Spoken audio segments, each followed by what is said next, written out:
আমাৰ হাতৰ পৰা সময়টো পাৰ হৈ গ'ল আৰু গোটেই গাঁওবিলাকত নিৰ্বাচনৰ পৰিৱেশ হৈ থাকিলে পঢ়া শুনা ল'ৰা ছোৱালীটো পৰীক্ষা দিব নোৱাৰিব। বৰ্তমান সময়ত ইলেকশ্যন পাতাৰ পৰিৱেশটো নাথাকিব। বিহুৰ আগে পিছে আমি পাতিব লাগিব। পঞ্চায়ত নিৰ্বাচন অনুষ্ঠিত কৰিব পাৰি বুলি গুৱাহাটী উচ্চ ন্যায়ালয়ে এটা ৰায়দান কৰিছে।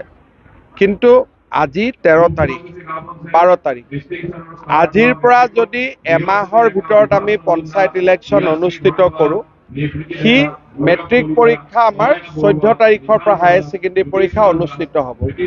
গতিকে আমি কাউণ্টিং হলেই নাপাম আৰু গোটেই গাঁওবিলাকত নিৰ্বাচনৰ পৰিৱেশ হৈ থাকিলে পঢ়া শুনা ল'ৰা ছোৱালীটো পৰীক্ষা দিব নোৱাৰিব।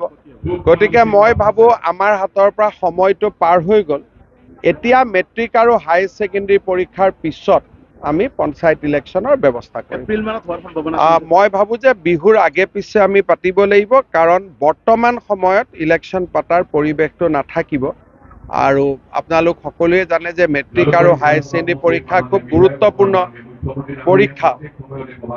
আমাৰ মন আছিলে যে আমি যদি 3 তাৰিখ বা 2 তাৰিখে যদি অধিসূচনা দিব পাৰিলোহেঁতেন, মেট্ৰিক পৰীক্ষা 10 দিন আগতে আমাৰ পঞ্চায়ত ইলেকশ্যনটো সম্পূৰ্ণ হৈ গ'লহেঁতেন। কিন্তু যি নহওক, উচ্চ ন্যায়ালয়ৰ ওপৰততো আমাৰ কোনো বক্তব্য নাই। তেখেতসকলৰ যিয়ে যেনেকে নিৰ্দেশ দিয়ে আমি পালন কৰিবই লাগিব। কিন্তু মই ভাবোঁ যে আমি মেট্ৰিক আৰু হায়াৰ ছেকেণ্ডেৰী পৰীক্ষাৰ আগত এতিয়া আমি পঞ্চায়ত পাতাৰ পৰিৱেশটো নাথাকিব।